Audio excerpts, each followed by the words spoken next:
on September 14th and 15th, 2022, with Catholicism and Islam pretty much coming together and say, yeah, we worship the same God and we're brothers and sisters, just different paths to a different God. This is all falling under the umbrella of the uniting of the Abrahamic religions, Judaism, Islam, and Christianity, of course, but not the real Christianity. It's Catholicism that's being united under this one world religion. The big event that took place on September 14th and 15th was at the 7th Congress of Leaders of World and Traditional Religions, and it concluded on last Thursday. But before I get into that, I'll briefly just touch on and remind people of the Abrahamic family house being built in Abu Dhabi, where it's a religious center for Catholics, Muslims, and Jews to all come together and worship all through the Abrahamic religions there at this one thing. The reason this is important is because 2 Thessalonians 2:4 tells us that the Antichrist will demand the worship of himself and his image from everybody, and anyone who doesn't worship him, these people will die. Actually, they will become martyrs, because the only people who won't worship him will be true believers in Jesus Christ, which is not mentioned by Pope Francis at any of these big meetings. So let me read a little bit from this article about it. The world religions leaders today adopted the Human Fraternity document signed by His Eminence, the Grand Imam of Al-Azhar and Chairman of the Muslim Council of Elders, Dr. Ahmed Al-Taib, and His Holiness Pope Francis, their name, not mine, of the Catholic Church in Abu Dhabi in 2019. And this came during the 7th Congress of Leaders of World and Traditional Religions, which concluded on Thursday. Some highlights from the World Congress of Religions. We note that pluralism in terms of differences in skin color, gender, race, language, and culture are expressions of the wisdom of God in creation.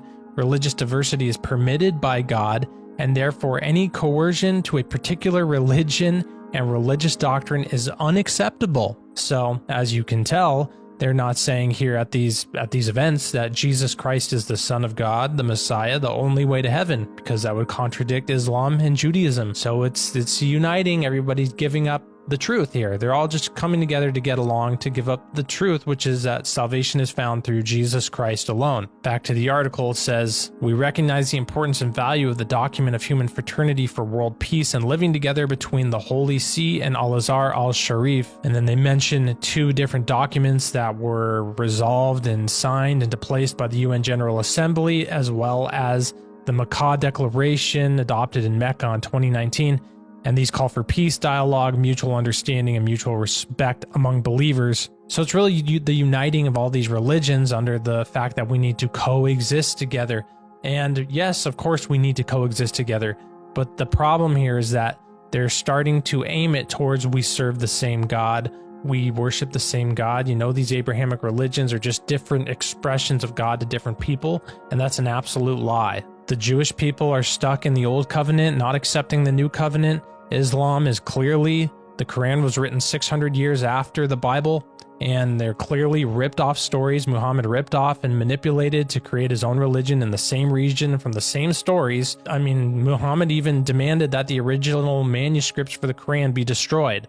Why would he demand that? Because to cover it up, obviously. So the one truth is found within the biblical text alone, within the Old and the New Covenant mixed together, the New Covenant, salvation through Jesus Christ alone. So really it was this document of human fraternity. It was signed by the Pope and this Grand Imam and adopted at the 7th Congress of Leaders of the World and Traditional Religions in Kazakhstan. It's the uniting of the world under a one world religion that the Antichrist will be the head of eventually. A glimpse of the 7th Congress of Leaders of World and Traditional Religion. Here's from Vatican News, and I was reading through this article and noticed something interesting, that Congress, the 7th Congress of Leaders of World and Traditional Religion, came to life in 2003 in the wake of the tragic September 11th attacks of the United States and following Pope John Paul II's second Spirit of Assisi meeting in 2002. So here's just another thing that came out of the September 11th attacks. Pretty interesting to note that. Worth noting about this interfaith meeting is that it took place within a pyramid. Kind of strange that that's their building of choice. Also, Pope Francis said that his goal for this meeting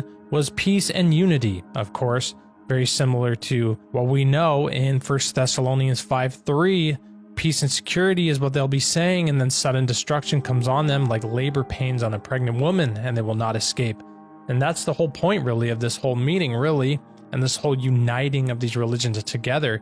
Not that we shouldn't get along and not that we should be out killing each other or something, but the fact that they're trying to unite everybody under peace and security, that's exactly what the Bible says they'll be doing, because it's dropping the truth that Jesus Christ is the way to salvation, which is the true love and peace that people need to come to realize, and just accepting everybody's false doctrines and false teachings for peace and safety, and that will cause sudden destruction. Pope Francis also said at this meeting that the best way to stop religious extremism is not through following the teachings of Jesus Christ, but actually through political democracy. So just enforcing the fact that what the Antichrist will have, which will be the one world government, one world religion. And again, Pope Francis does not mention the truth that salvation is found through Jesus Christ alone, but in fact says this, and this is from Vatican News on the article called Pope in Kazakhstan, Religions Key to Building World Peace and Understanding, in reference to this meeting that took place. It says, in his speech to the Congress, the Pope began by addressing everyone as brothers and sisters in the name of the fraternity that unites us as children of the same heaven. He noted that before the mystery of the infinite that transcends and attracts us, the religions remind us that we are creatures, not omnipotent, journeying towards the same heavenly goal. I mean, out of his own mouth. I mean, the fact that people who are Catholics don't see that this guy's pushing for one world religion is insane. I mean, it's absolutely clear as day that this is what he's pushing for. We're all going to the same heavenly goal.